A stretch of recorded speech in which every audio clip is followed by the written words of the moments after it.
بسم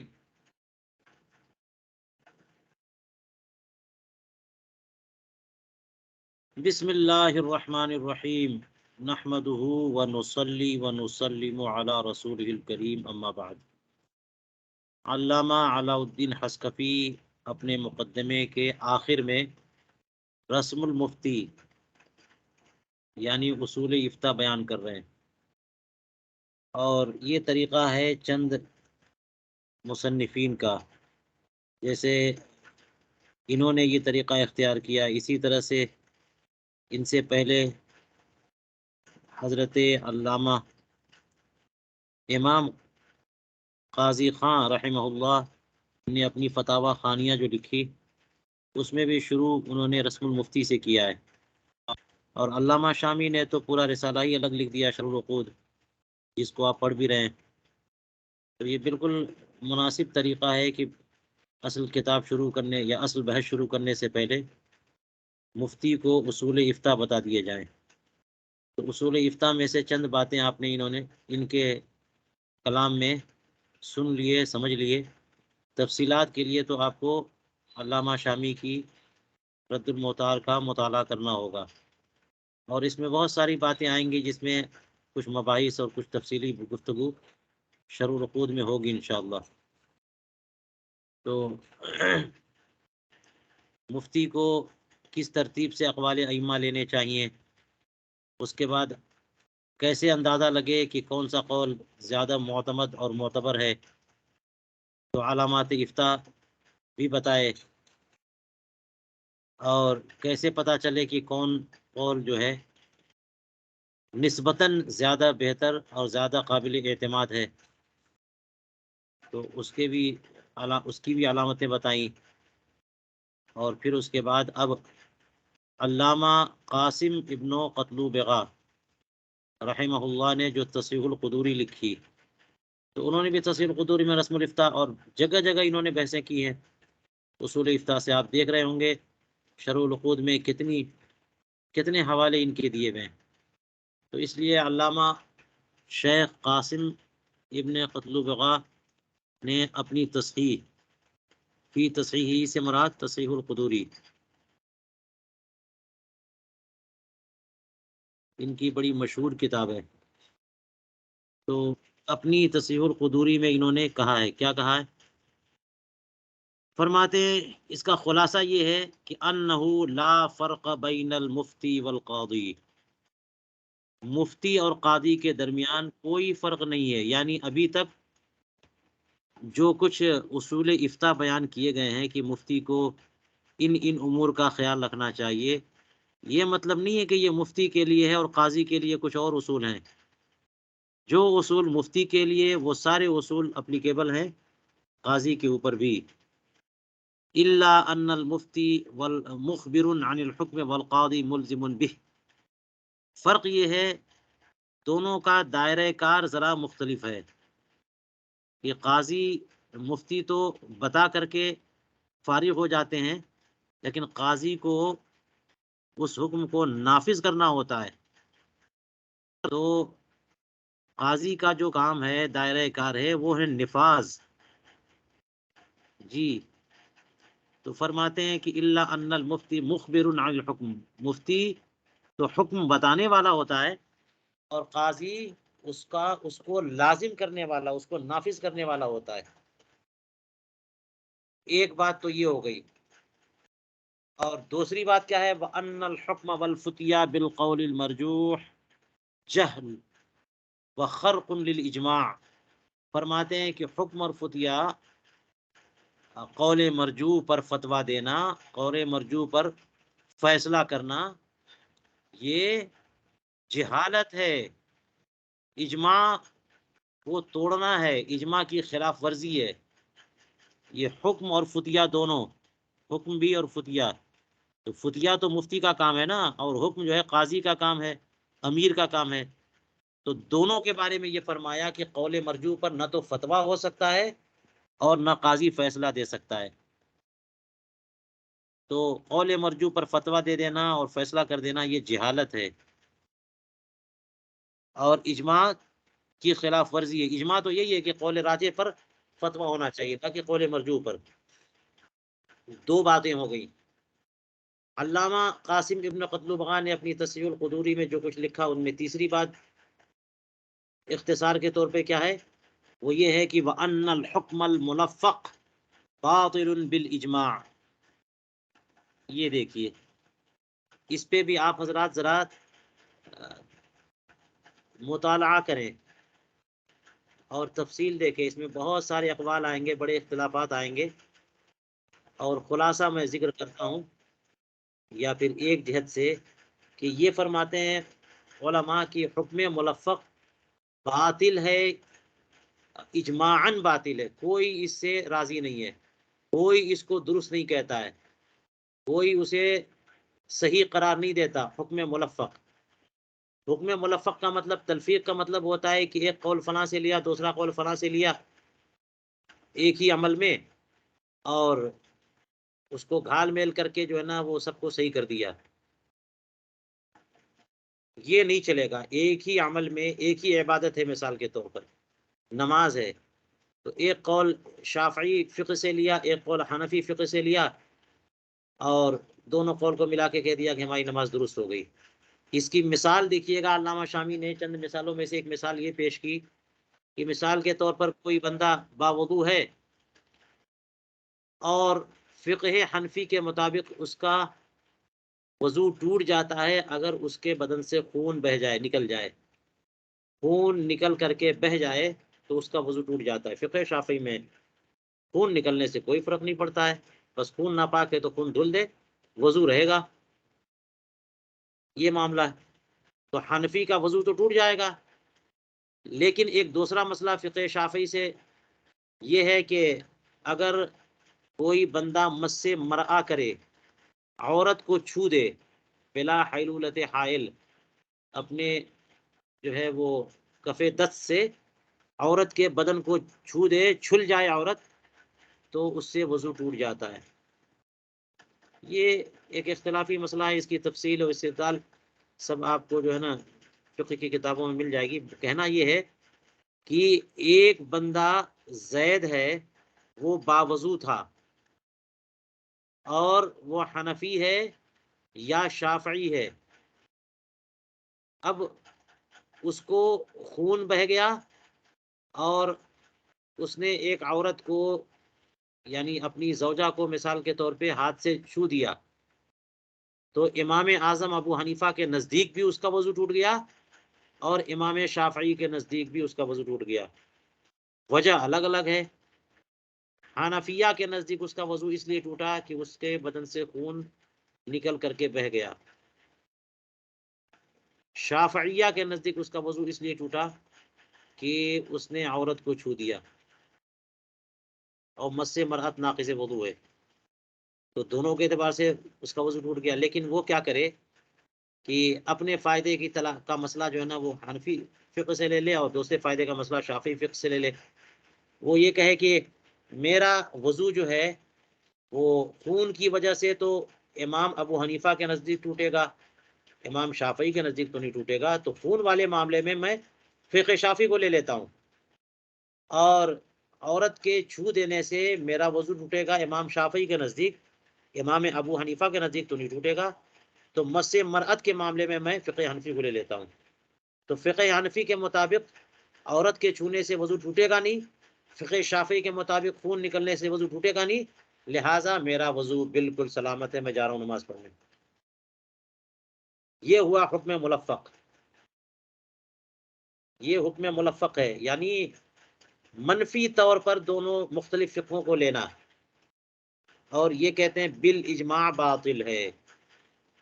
آپ حضرات نے فقہ کی ابتدائی کتابوں میں ایک مسئلہ پڑھا ہوگا، اور اس کا وہ یہ ہے کہ اختلاف علماء سے نکل جانا مستحب ہے.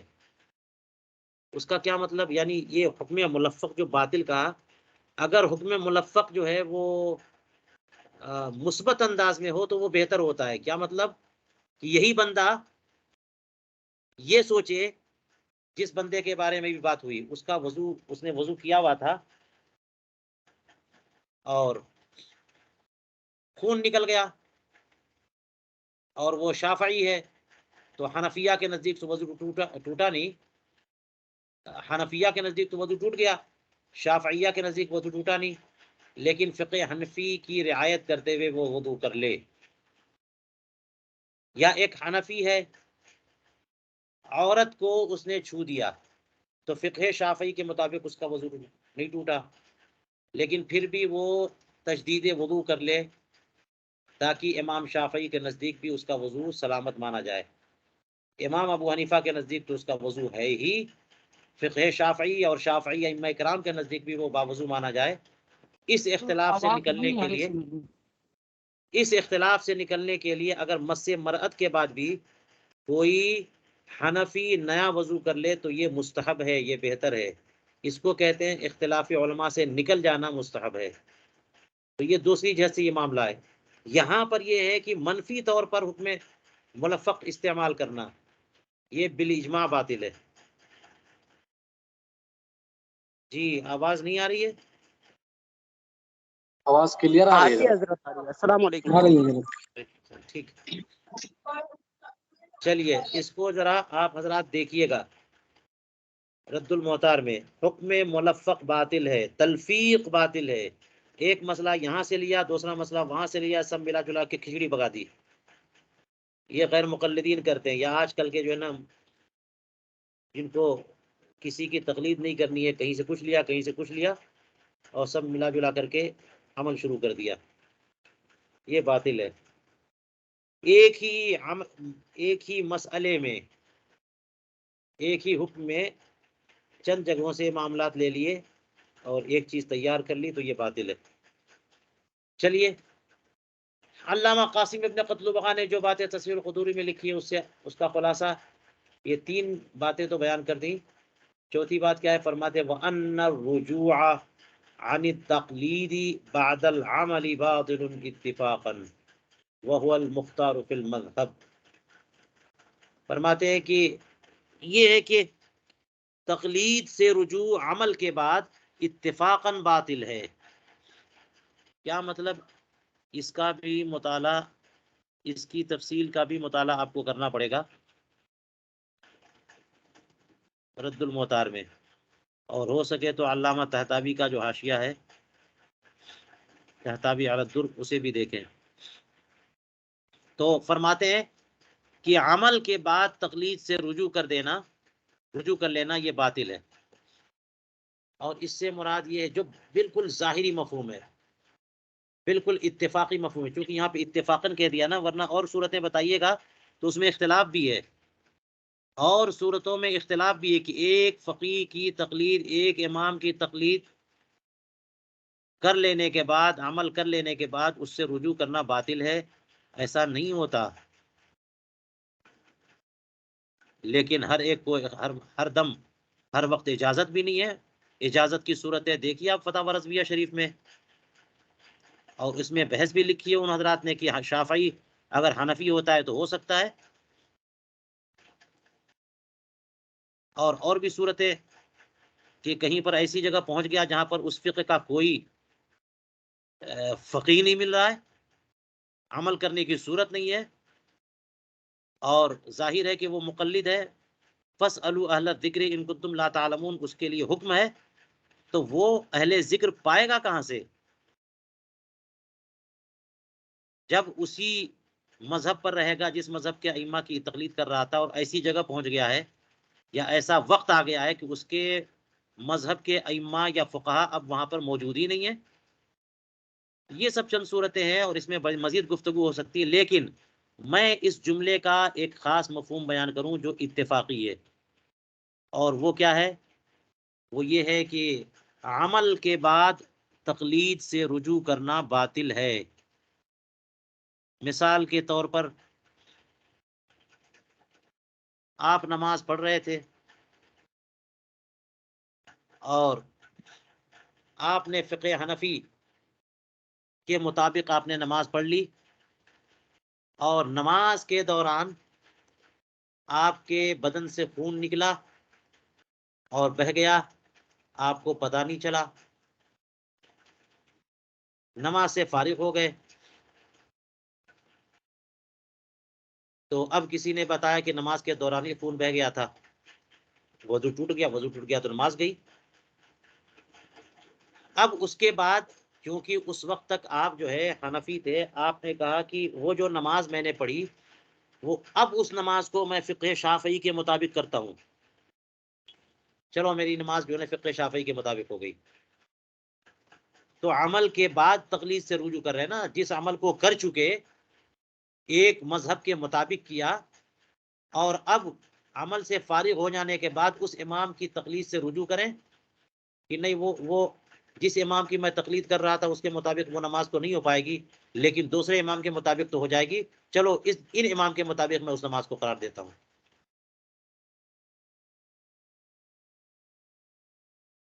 اس طرح سے کوئی اگر کرے گا تو یہ اتفاقاً باطل ہے۔ اس کی ایک مثال میں دیتا ہوں، اس زمانے میں بڑا بڑا فتنے کا زمانہ ہے نا، لوگ 3 طلاق دے دیتے ہیں، سمجھتے ہیں کہ 3 سے کم میں طلاق ہی نہیں ہوتی، 3 طلاق دے دیتے ہیں اور پھر مفتیان کرام کے پاس دوڑنا شروع کر دیتے ہیں اور کہتے ہیں کیا ہوگا، کوئی صورت نکال دیجئے، کوئی صورت بتا دیجئے، کوئی صورت بتا دیجئے۔ اب وہ کیا صورت بیان کرے، کوئی صورت ہی نہیں ہے، تینوں طلاق دے چکا۔ تو کتنے دنیا دار لوگ اس کے بعد کیا کرتے ہیں کہ وہ حنفی تھے یا مقلد تھے اور پہنچ گئے کسی غیر مقلد کے پاس، اس نے کہہ دیا کہ اگر ایک ساتھ 3 بار کے الفاظ کہہ دیے تو ایک ہی طلاق پڑے گی، تو اس نے چھوڑ دیا کہ چلو ہمارے مولانا لوگ تو کوئی راستہ نہیں نکال رہے ہیں، وہ لوگ راستہ نکال رہے ہیں، چلو میں نے آج سے ان کی پیروی کی۔ جو طلاق دے چکا ہے اب اس کے لیے کہہ رہا کہ میں انہوں کی پیروی کی تاکہ میری بیوی میرے پاس ہی رہے۔ تو تقلید کے بعد، عمل کے بعد تقلید سے رجوع کرنا یہ اتفاقاً باطل ہے، وہو المختار فی المذہب، اور یہی مذہب میں مختار ہے۔ عمل کر لیا تو جس امام اور جس تقلید کے مطابق کیا وہ اسی کے مطابق ہوگا جی، اس کے بعد اس سے رجوع نہیں کر سکتے۔ آگے فرماتے ہیں کہ وَأَنَّ الْخِلَافَ خَاصٌ بِالْقَاضِي الْمُجْتَهِدِ، اور یہ بھی کہ اختلاف جو ہے کرنا یہ قاضی مجتہد کے ساتھ خاص ہے۔ کیا مطلب؟ اوپر جتنی بھی باتیں بتائی ہیں وہ سب جو ہے یہ ہے نا کہ وہ اس قول امام کی اتباع کرے، قول راجح کی اتباع کرے، اس کے اختلاف نہیں کر سکتا۔ تو یہ جو ہے معاملہ قاضی کا بھی ہے، یہ معاملہ مفتی کا بھی ہے، جو معاملہ مفتی کا وہی معاملہ قاضی کا بھی ہے۔ یہ نہیں ہے کہ مفتی اس کے خلاف نہیں جا سکتا تو قاضی اس کے خلاف جا سکتا ہے، نہیں۔ اور اختلاف کرنے کا حق جس قاضی کو ہے، فرماتے ہیں کہ اس قاضی سے مراد قاضی مجتہد ہے۔ وَأَنَّ الْخِلَافَ خَاصٌ بِالْقَاضِي الْمُجْتَهِدِ۔ اور ایک مسئلہ، یہ تو میں نے ایک اس کا مفہوم بتایا، اس کا ایک مفہوم یہ ہے جو اسی سے متعلق ہے، ان الرجوع عن التقلید بعد العمل باطل اتفاقا۔ اس کا تذکرہ تفصیل سے الاشباح والنظائر میں ایک جگہ آیا، تو اس کے لیے مزید مطالعے کی ضرورت پڑے گی۔ چلیے، لیکن میں نے آسان مفہوم بتا دیا۔ فرماتے ہیں وَأَمَّا الْمُقَلِّدُ، قاضی مجتہد کے ساتھ خاص ہے اختلاف کرنا، جو قاضی مقلد ہے اس کو تو اختلاف کا حق ہی نہیں ہے۔ وَأَمَّا الْمُقَلِّدُ فَلَا يَنْفُذُ قَضَاؤُهُ بِخِلَافِ مَذْهَبِهِ أَصْلًا كَمَا فِي الْكُنْيَةِ۔ رہا قاضی مجتہد، رہے قاضی مجتہد، قاضی مقلد، تو ان کی قضا نافذ ہی نہ ہوگی اگر وہ اپنے مذہب کے خلاف فیصلہ دیں۔ فلا ينفذ قضاؤه بخلاف مذهبه اصلا، بالکل سرے سے ان کا فیصلہ نافذ العمل ہی نہیں ہوگا۔ تو یہ مطلب تھوڑی ہے کہ جو ہے وہ مفتی فتویٰ نہیں دے سکتا، مگر قاضی جو ملزم ہوتا ہے یعنی نافذ کرنے والا ہوتا ہے، اور وہ اگر فیصلہ کر دے تو فیصلہ نافذ ہو جائے گا۔ خلاف راجح فیصلہ دے گا تو وہ فیصلہ نافذ نہیں ہوگا، مذہب کے خلاف فیصلہ دے گا تو وہ فیصلہ بھی نافذ نہیں ہوگا، جیسا کہ قنیہ میں یہ مسئلہ موجود ہے۔ علامہ زاہدی کی قنیہ فرماتے ہیں قلت ولا سیما فی زماننا فإن السلطان ينص في منشوره على نهيه عن القضاء بالأقوال الضعيفة فکیف بخلاف مذہبی فیکون معذورا بالنسبة لغیر المعتمد من مذہبی فلا ينفذ قضاؤه فيه وینقض کما بسط فی قضاء الفتح والبحر والنہر. فرماتے ہیں کہ خصوصاً ہمارے زمانے میں، یہ علامہ شامی نہیں بلکہ ان سے پہلے علامہ حسکفی فرماتے ہیں، خصوصاً ہمارے زمانے میں تو اور بھی زیادہ قاضیوں کو اختیار نہیں دیا جائے گا جی، اس لیے کہ ہمارے زمانے میں سلطان اپنے منشور میں اس بات کی صراحت کر دیتا ہے، یعنی جو سلطان ہے اپنے منشور میں جو عام پیغام ہوتا ہے لوگوں کے لیے، اس میں صراحت کر دیتا ہے کس بات کی؟ علی نہیہ عن القضاء بالاقوال الضعیفہ، ضعیف اقوال پر فیصلہ دینے سے ممانعت کی صراحت کر دیتا ہے کہ ہمارے انڈر میں ہمارے منشور کے مطابق کام کرنے والے سب لوگوں کے لیے ہدایت ہے، قضات کے لیے یہ ہدایت کہ وہ ضعیف اقوال پر فیصلہ نہیں دے سکتے. تو یہ اپنے زمانے کے سلاطین کے منشور کی بات کر رہے ہیں، اور قضاء کا جو عہدہ ہے وہ سلطان ہی تو تفویض کرتے ہیں، سلطان کی اتھارٹی جو ہے نا قاضی استعمال کرتے ہیں. سلطان نے جب حق ہی نہیں دیا تو قاضی کیسے فیصلہ کر سکتے ہیں ضعیف اقوال پہ؟ اگر ضعیف اقوال پہ فیصلہ کر دیں گے تو ان کو معزول کر دیا جائے گا. فرماتے فکیف بخلاف مذہبی، تو اگر وہی قاضی اپنے مذہب کے خلاف فیصلہ دینے لگے، ایسا کیسے ہو سکتا ہے؟ فیکون معزولا، تو تب تو وہ معزول ہو جائے گا بالنسبت لغیر المعتمد من مذہبی.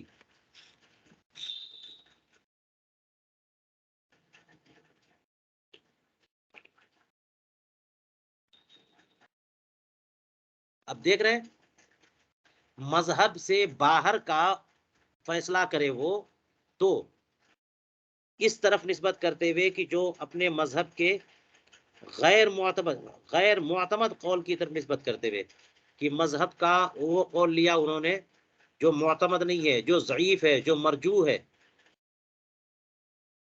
اس کی بات نہیں کر رہے ہیں، حالانکہ وہ فیصلہ بھی نافذ نہیں ہوگا، لیکن معزول کیا جائے گا کہ نہیں کیا جائے گا اس کی بات نہیں کر رہے ہیں. اگر خلاف مذہب وہ فیصلہ کر دے گا تو پھر معزول کر دیا جائے گا. فرماتے ہیں فلا ينفذ قضاء فی، اگر مذہب کے اندر کس سے وہ مذہب کے جو اقوال ہیں، مذہب کے اندر جو اقوال ہیں ان میں سے کسی قول پر فتویٰ دے یا قضا فیصلہ دے جو کہ غیر معتمد ہے، تو اس معاملے میں بات معزولی کی تو نہیں ہے، لیکن اس کا قضا، اس کا فیصلہ نافذ نہ ہوگا. دیکھیے مذہب میں کے اندر بھی تو بہت اقوال ہوتے ہیں، اور کچھ اقوال مذہب سے بالکل خارج ہوتے ہیں. مذہب سے خارج ہونے کا مطلب وہ مذہب حنفی ہے ہی نہیں ہے، وہ فقہ شافعی کا قول ہے یا مالکی یا حنبلی کا ہے. لیکن مذہب کے اندر کا مطلب یہ ہوا کہ ائمہ متقدمین میں بھی تو اختلاف ہوا، ایک قول امام ابو حنیفہ کا، ایک قول امام ابو یوسف کا، ایک قول امام محمد کا، ایک قول امام ظفر کا. تو یہ سب مذہب کے اندر ہی اقوال ہوئے. خود امام ابو حنیفہ کے ایک سے زائد اقوال ہوتے ہیں.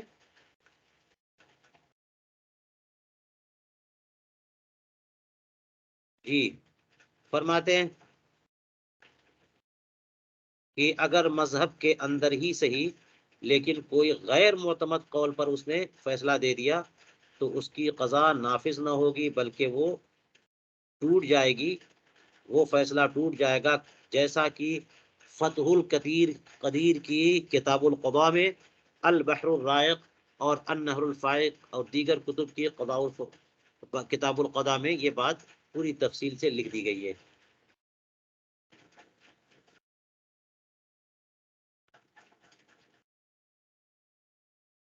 کہتے قال فی البرہان، البرہان میں فرمایا وہذا صریح الحق الذی يعض علیہ بالنواجذ، یہ تو وہ حق صراح اور بالکل روشن، سچی اور صریح بات ہے کہ جس کو دانتوں سے، داڑھ سے پکڑا جائے گا، یعنی اس پر مضبوطی سے قائم رہا جائے گا، اسے مضبوطی سے تھام لیا جائے گا. یہ العض بالنواجذ ایک تعبیر ہے عربی کی، اور نواجذ جو ہے نا یہ داڑھ والے، جو داڑھ ہوتی ہے نا، ڈبل ڈبل دانت ہوتے ہیں، کہ اگر ان نواجس سے داڑھ سے کوئی کسی چیز کو پکڑ لے تو چھڑانا مشکل ہو جائے. اور عض یعض کا تو معنی ہی کاٹنا ہوتا ہے کہ کوئی چیز جو ہے نا اگر بڑی مضبوط ہو اسے توڑنا یا کاٹنا ہو تو آدمی انہی داڑھ کے دانتوں سے کاٹتا ہے. تو اس کا مطلب یہ ہوا کہ اس کو مضبوطی سے تھام لینا ہے. نعم.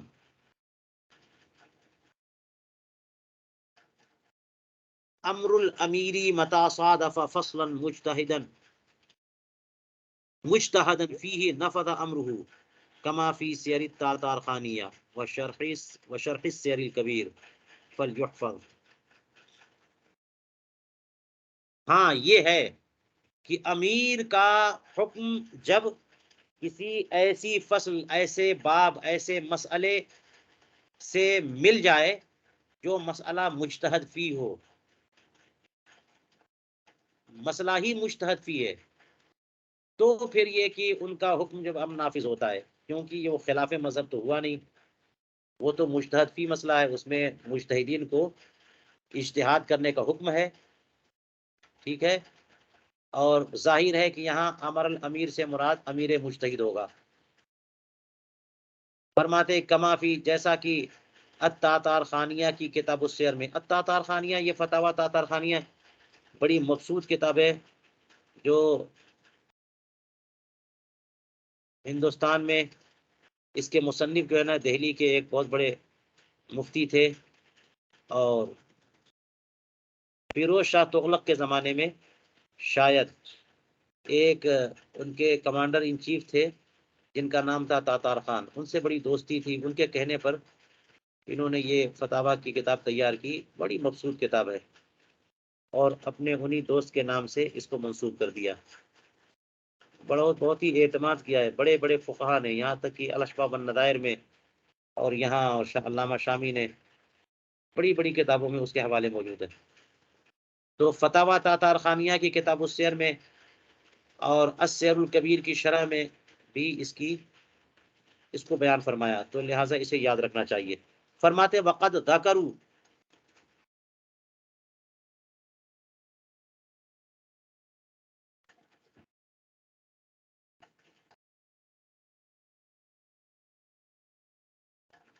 وقد ذکروا ان المجتہد المطلق قد فقد واما المقید فعلى 7 مراتب مشہورۃ. فرمایا یہ بات بھی علماء نے ذکر کی ہے کہ مجتہد مطلق تو ختم ہو گئے، رہے مقید تو وہ ان کے 7 طبقات ہیں جو مشہور ہیں. مجتہد مطلق ختم ہو گئے، یعنی اب کون مجتہد مطلق ہو سکتا ہے؟ جو اصول اور فروع دونوں کو مدون کرے اور قرآن و حدیث سے اخذ کرے. کہاں کسی کے پاس اتنی صلاحیت ہے؟ جی، حضور کریم علیہ الصلوۃ والسلام کے زمانے برکت نشان سے اس قدر دوری ہو چکی ہے کہ اب آیت حدیثوں کو انہی سندوں کے ساتھ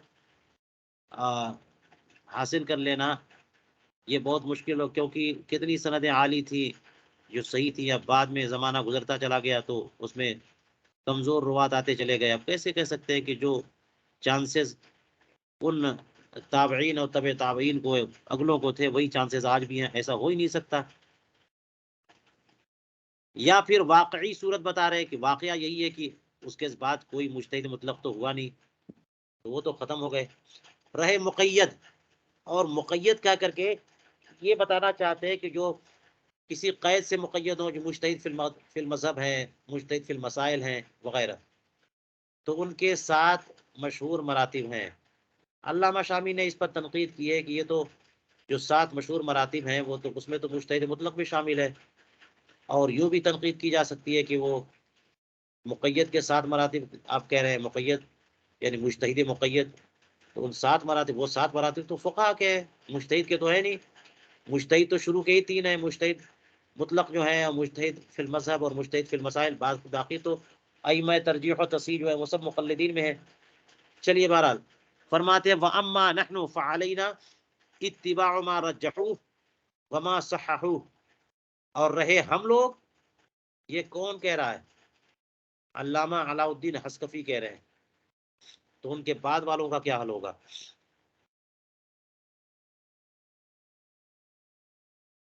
فرماتے ہیں کہ ہم لوگوں پر تو ان مسائل کی پیروی لازم ہے جن مسائل کو ان فقہا نے جو یہ 7 مراتب میں ہیں، ان فقہا نے جنہیں راجح قرار دے دیا اور جن کی تصحیح کر دی. اور اس کی وضاحت میں پہلے بھی کر چکا ہوں کہ اس سے مراد ائمہ ترجیح اور ائمہ تصحیح، وہ اگر ترجیح و تصحیح کر چکے تو ہم پر لازم ہے کہ ہم ان کی اتباع کریں، ان کے مقابل میں ہم کوئی اجتہاد نہ کریں. ایسے ہی کما لو افتو فی حیاتہم، جیسے کہ انہوں نے اپنی زندگی میں اگر فتویٰ دیا ہوتا اور ہم ان کی زندگی میں ہوتے تو ہم انہی کی اتباع کرتے ہیں نا، تو لازم ہے کہ ہم اب بھی انہی کی اتباع کریں. فَإِن قُلْتَ، اگر آپ کہو قد يحكون اقوالا بلا ترجیح وقد يختلفون فی التصحیح، کبھی کبھی ایسا بھی ہوتا ہے کہ ہمارے یہ ائمہ کرام اور مصنفین اور فقہا یہ متعدد اقوال بیان کر جاتے ہیں اور ترجیح کا ذکر نہیں کرتے. اب کریں گے کیا آپ؟ جب آپ نے کہہ دیا کہ راجح قول کی اتباع کرنی ہے تو جس قول کی ترجیح معلوم ہی نہ ہو تو ہم کیا کریں گے؟ یہ تو ہمارے فقہا چند اقوال بیان کر دیتے ہیں اور ترجیح بیان کی نہیں، تو ہمیں پتہ کیسے چلے گا کہ کون سا قول راجح ہے؟ کبھی ایسا بھی ہوتا ہے کہ تصحیح میں بھی اختلاف ہو جاتا ہے کہ ایک فقیہ نے ایک قول کی تصحیح کر دی، دوسرے نے دوسرے قول کی تصحیح کر دی، تو تصحیح میں اختلاف ہو گیا. تو اس کے جواب میں کہتے ہیں کہ یعمل بمثل ما عملوا من اعتبار تغیر العرف واحوال الناس وما هو الاوفق وما ظهر عليه التعامل وما قوی وجهه. تو اس کا حل یہ ہے کہ جیسے ان لوگوں نے عمل کیا ویسے ہی ہم لوگ بھی عمل کریں گے. مثال کے طور پر ان لوگوں نے اپنے سابق فقہا اور متقدمین فقہا کے قول کے معاملے میں جیسے ان کی اتباع کی، پیروی کی، لیکن چند اسباب سے ان کے خلاف بھی گئے. اور وہ اسباب کیا ہیں؟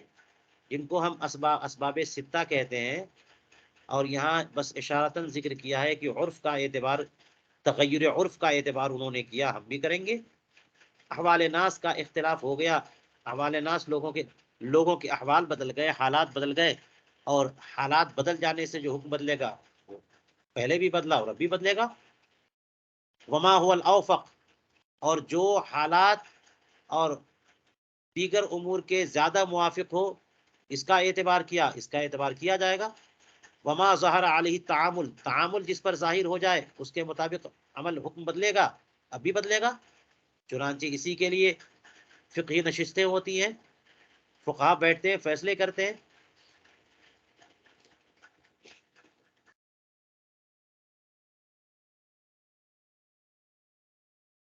فرماتے وما قوی وجہ، اور جس کی وجہ قوی ہو، اور اس سے مراد تو یہ کہ دلیل قوی ہو، تو اس کے مطابق بھی. ان سب چیزوں پر جو ہے نا مزید اقوال اور ارادات کیے جا سکتے ہیں، اور تشریح و توضیح اس کے لیے مزید مطالعہ کرنا چاہیے. آپ حضرات رد المحتار دیکھیں. ایک بات میں یہاں کہوں کہ انہوں نے کہا کہ قد یحکون اقوالا بلا ترجیح، کہ کبھی ہمارے فقہا چند اقوال بلا ترجیح ذکر کر دیتے ہیں. اب کیا کریں گے؟ تو ظاہر ہے بلا ترجیح ذکر کریں گے، ایسا ہوگا نہیں عام طور پہ. وہ ترجیح یا علامات افتاء جیسے چھوٹے چھوٹے کلمے ضرور لکھ دیتے ہیں، اور جہاں پر نہیں لکھتے تو وہاں ترجیح صریحی نہ صحیح ترجیح ضمنی ہوتی ہے. مثال کے طور پر کوئی مسئلہ انہوں نے لکھ دیا اور ظاہر الروایہ کا حوالہ دے دیا، تو اب کیا ضرورت ہے؟ وہ ترجیح ضمنی ہے. کسی کے مسئلے کا متون میں موجود ہونا یہ ترجیح ضمنی ہے. ضرورت نہیں ہے وہاں پہ کہ وہ صراحتاً ایک کو ترجیح دے. جی. دوسری بات یہ تھی وقت یختلفون فی التصحیح، تصحیح میں اختلاف ہو جاتا ہے. تو اس تعلق سے اوپر بتایا تھا کہ تصحیح میں جب اختلاف ہوتا ہے تو اوپر کہا تھا کہ دو قول مصحح مل جائیں تو مفتی ممیز کو اختیار ہوتا ہے کہ جس قول کو اوپر چاہے فتویٰ دے. کہاں تھا؟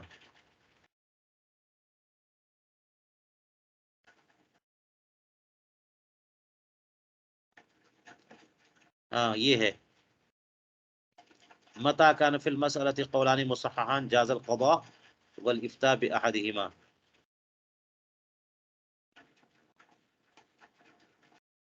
تو جب تصحیح میں اختلاف ہو تو مسئلہ مشکل نہیں ہوتا، مسئلہ اور آسان ہو جاتا ہے. جی فرماتے ہیں ولا یخل الوجود عمن یمیز هذا حقیقتا لا ظن. یہ اس مسئلے کا جواب دے رہے ہیں. اگر آپ یہ کہو گے کہ یہ مسائل ابھی بھی موجود ہیں، چند اقوال مل گئے اور ترجیح کی صورت نہیں، ترجیح کا ذکر ہی نہیں ہے. چند اقوال، وہ کسی قول کے بارے میں اختلاف ہو گیا تصحیح کا، ایک قول کو چند لوگ صحیح قرار دے رہے ہیں، دوسرے قول کو دوسرے لوگ صحیح قرار دے رہے ہیں، اب کیا کریں گے؟ تو اس کا جواب یہاں پہ ہو گیا پورا. اور فرماتے ہیں کہ اتنی تمیز اور اتنی سمجھ اور اتنی تفقع اور اتنی فقہی بصیرت تو چاہیے جو ایسی صورت میں بھی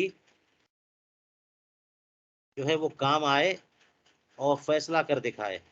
تو فرماتے ہیں کہ زمانہ کم سے کم اتنی فقہی بصیرت والوں سے خالی نہیں ہوگا. لا یخل الوجود عمن یمیز هذا، جو اس بات کی تمیز رکھے حقیقتاً، یعنی عرف کی تمیز ہو، اسے احوال ناس کی تمیز ہو، تعامل کی تمیز ہو اور حقیقتاً تمیز ہو، نہ کہ ظنن.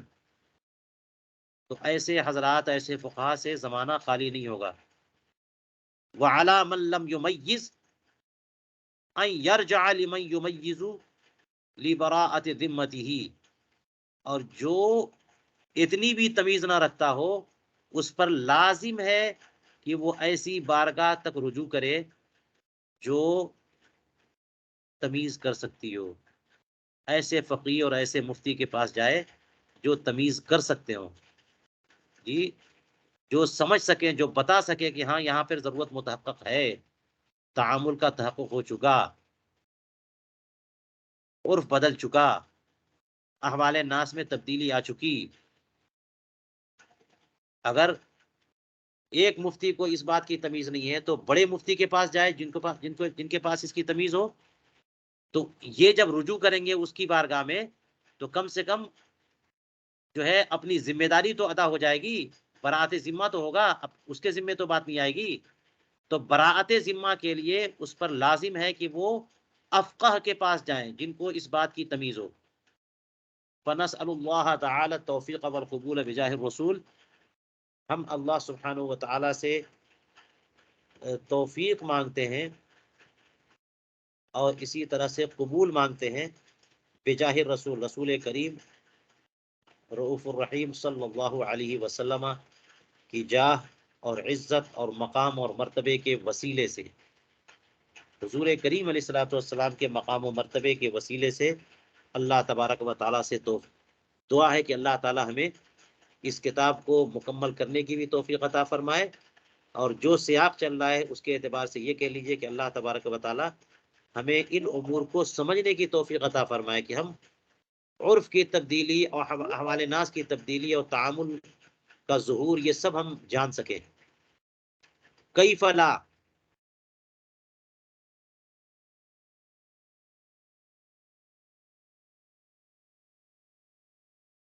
ہم کیوں نہ رسول کریم علیہ الصلوۃ والسلام کی جاہ اور عزت اور مقام و مرتبے کے وسیلے سے دعا کریں، کیوں نہ ایسا کریں.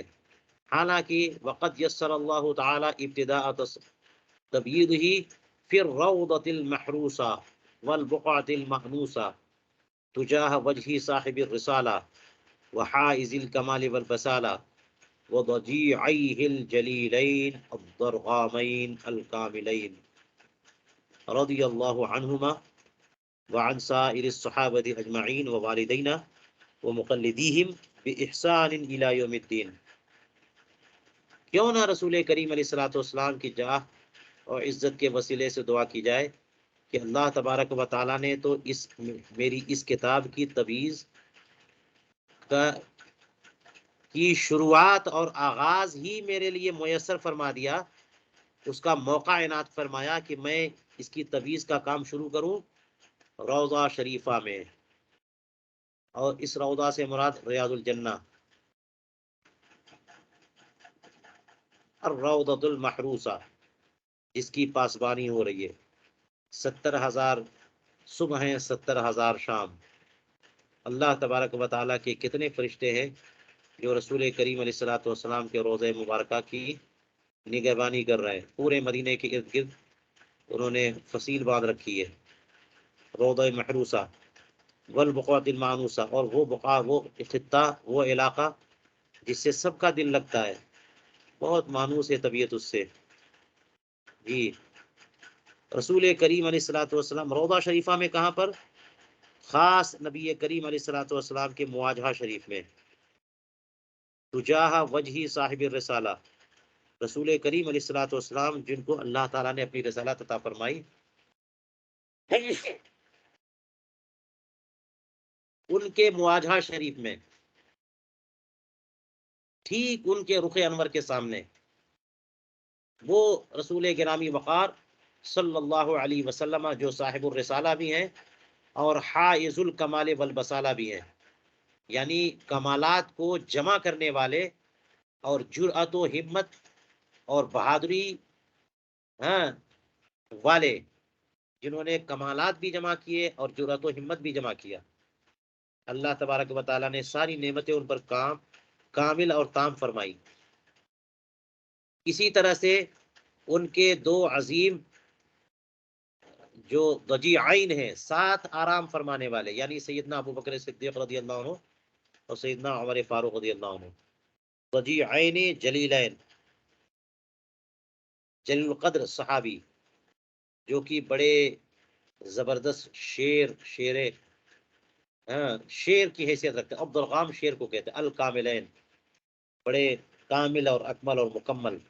اللہ تبارک و تعالیٰ ان دونوں سے راضی. ان دونوں کے مواجہے میں بھی سرکار اقدس صلی اللہ علیہ وسلم کو مواجہہ شریف ہے، تو بغل ہی میں تو ان دونوں بزرگوں کا بھی مواجہہ ہے، تو وہیں پر ہم نے اس کتاب کی تبییض کا آغاز کیا. اللہ تبارک و تعالیٰ ان دونوں سے بھی راضی ہو اور تمام صحابہ کرام سے راضی ہو جائے، ہمارے والدین کریمین سے بھی راضی ہو جائے، اور تمام صحابہ کرام کے مقلدین اور ان کے متبعین اور پیروکاروں، جو لوگ بھی تقلید کرتے ہیں بھلائی اور احسان اور حسن سلوک کے ساتھ، قیامت تک جتنے بھی تقلید کرنے والے ہوں، ان سب سے اللہ تبارک و تعالیٰ راضی ہو جائے. یہ کام میں نے کیا شروع میں، جو تبییض شروع کی ہے رسول کریم علیہ الصلوۃ والسلام کی بارگاہ میں.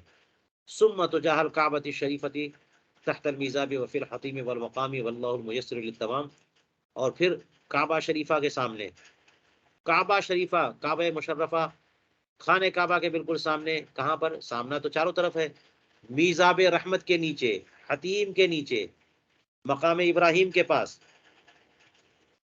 اور اللہ تبارک و تعالی میسر ہے تمام کا، یعنی اس کو مکمل کرنا آسان فرمانے والا اللہ سبحانہ و تعالی ہے.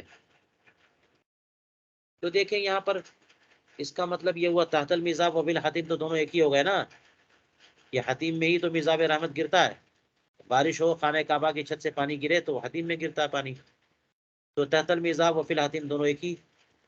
اور مقام سے مراد اگر مقام ابراہیم ہے تو مقام ابراہیم، مقام ابراہیم تو حتیم اور حجر اسود کے درمیان جو دیوار ہے اس کے سامنے ہے. اس کا مطلب یہ ہوا کہ وہاں بھی خانہ کعبہ کے گردا گرد بیٹھ کر کے مختلف مقامات پر انہوں نے اس کی تبییض فرمائی ہے. اللہ تبارک و تعالیٰ اس کو مکمل فرمائے. چلیے یہاں تک درس مکمل ہو گیا، اور اس کے بعد انشاءاللہ ہم کتاب الطہارت اگلے درس میں شروع کریں گے.